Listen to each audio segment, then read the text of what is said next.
Walking out the door in February can feel like walking into a giant freezer. What are the effects of ice cube exposure on the body? How cold is too cold? What are the signs you should be looking for that tell you to get back to where it's warmer? We get out of the freezer to ask our expert about the shivers. There are some definite physiologic mechanisms, and probably the most notable is the strain that it can produce on your heart. It asks for your heart to pump harder and faster to try and keep the body temperature stable within your body. And those are things that would prevent an injury called hypothermia, or a drastic lowering of the body temperature.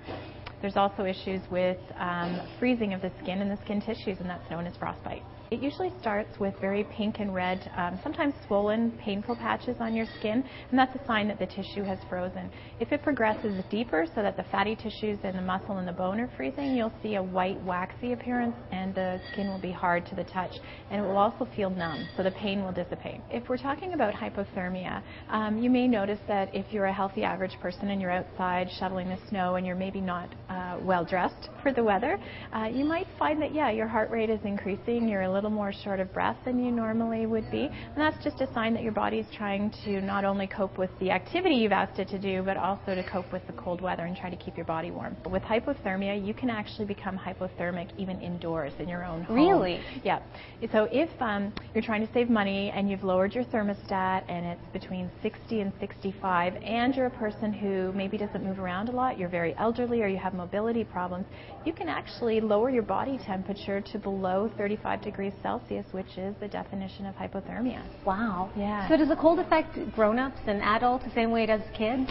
Not always, and it depends on your own body. It doesn't affect everybody equally. So the very young children, certainly toddlers and infants, are going to be more susceptible to becoming hypothermic quicker because they don't move around as much. They're not generating as much body heat.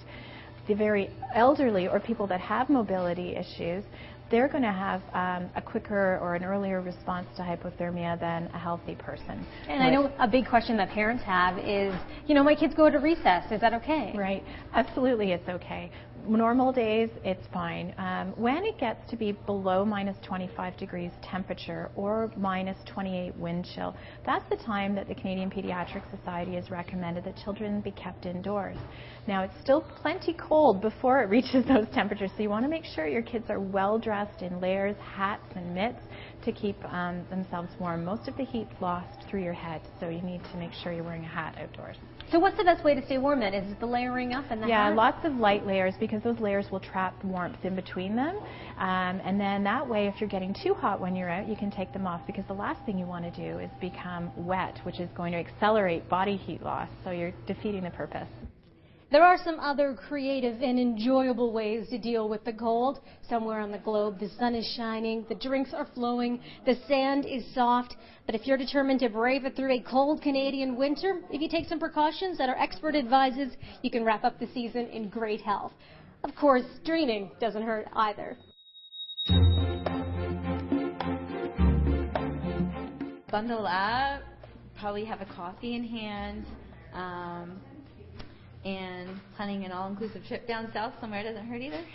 Well, I actually own a heated blanket, and it's pretty awesome. So that does the trick? Absolutely. And how do you stay warm in the winter? I try to grab hot chocolates with awesome people. Does whipped cream on top help? Typically with a little chocolate sprinkle too. Wood fire. A nice wood fire. And how does that do the trick?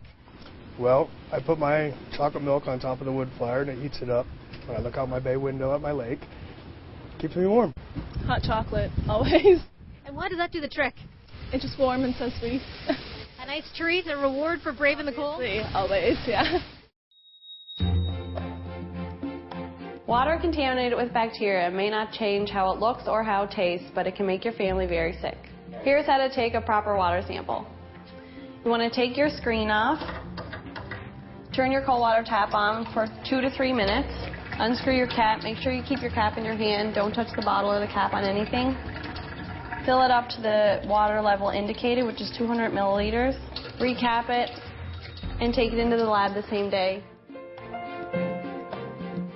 Today's Health Check is brought to you by KFL&A Public Health, working together for better health. Visit kflapublichealth.ca.